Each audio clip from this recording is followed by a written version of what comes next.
You know all that medical advice we follow? The treatments our doctors prescribe? Well, all of it rests on this massive mountain of scientific evidence.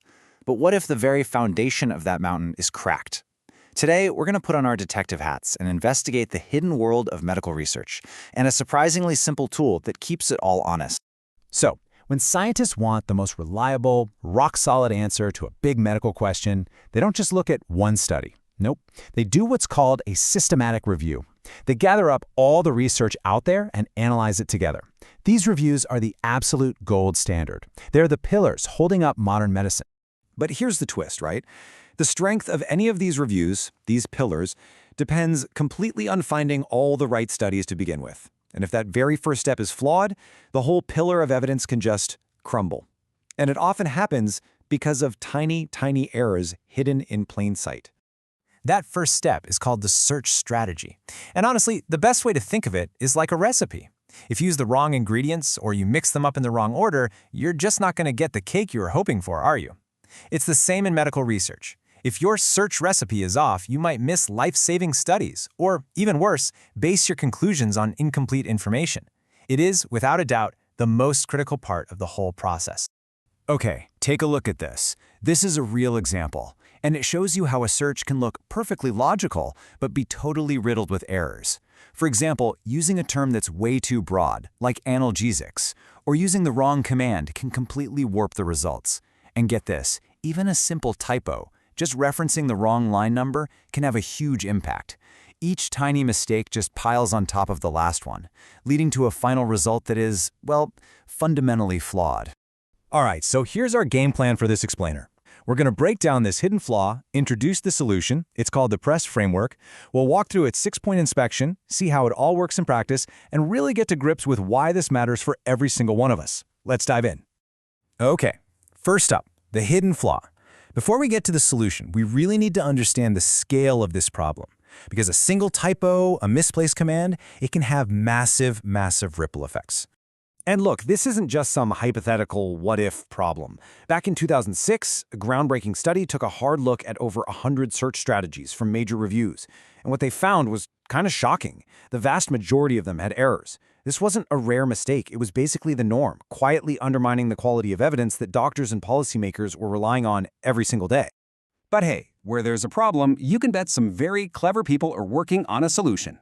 And that brings us to the hero of our story, the PRESS framework. Think of it as the official quality control system for our evidence detectives. So what is PRESS? It stands for Peer Review of Electronic Search Strategies. It's an evidence-based checklist made specifically for information specialists, the highly skilled medical librarians, to systematically check each other's work. This is not for amateurs. It's a specialized toolkit for experts to make sure these search strategies are as good as they can possibly be, comprehensive, accurate, and repeatable. And this tool wasn't just invented overnight. It's been carefully developed and fine-tuned over years. The whole thing kicked off in Canada way back in 2005. By 2010, the first official checklist was published, giving librarians a real standard to work from. Fast forward to 2015, and it got a big update, streamlining it down to the 6 core elements they use today. And just last year, an official Portuguese translation was released, which just goes to show you how vital and globally recognized this thing has become. So what exactly is on this detective's checklist? What are they looking for when they do an inspection? Well, this is where a task that's kind of like an art form gets turned into a systematic, repeatable science. This 6-point inspection covers all the bases. First, does the search actually match the research question? Is it looking for the right thing? Second, is the logic sound? Are all the ands, ors, and nots in the right place? Third, is it using the right official keywords for that specific database? Fourth, does it account for all the different ways people might talk about something? Synonyms, different spellings. Fifth is the simple but crucial one. Any typos or coding errors? And finally, are any filters, like for language or study type, being used correctly? Or are they accidentally throwing out important research? Okay, so that checklist is the what, but the how is just as important. It really all comes down to collaboration between experts. So let's see how this actually plays out. So in this process, you basically got 2 main characters. First, there's the requester. That's the specialist who built the original search strategy. And then you have the reviewer. This is a peer, another skilled librarian who acts as a second pair of expert eyes, using that press checklist to go over the work. And this isn't just some casual thing like forwarding an email. The whole process is formalized.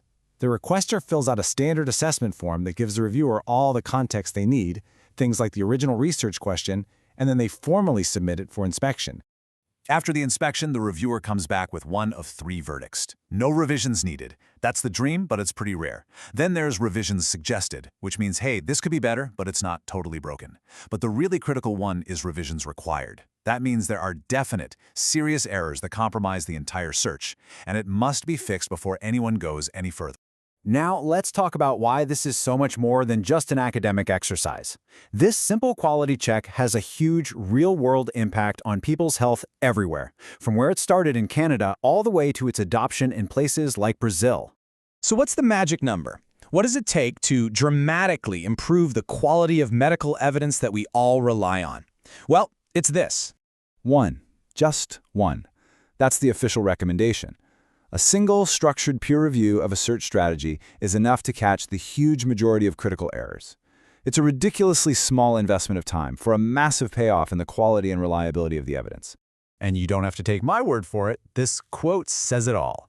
When press was officially translated into Portuguese, researchers immediately pointed out that it would have a direct, positive impact on the quality of systematic reviews in Brazil. It's a tool that empowers local experts everywhere to uphold a global standard of excellence. And that right there is the bottom line. It's a simple chain of logic when you think about it. The press framework leads to better, more complete searches. Better searches create a stronger, more reliable foundation of evidence. And better evidence lets doctors, public health officials, and all of us make better, more informed healthcare decisions. So all of this leaves us with a really fascinating question for the future. The core ideas of press, this careful, systematic, human-led quality control, they're more important now than ever. As new technologies like AI and text mining start to automate parts of this work, the fundamental question remains: who are going to be the evidence detectives of tomorrow? And what new checklists will they need to make sure the pillars of science stay strong?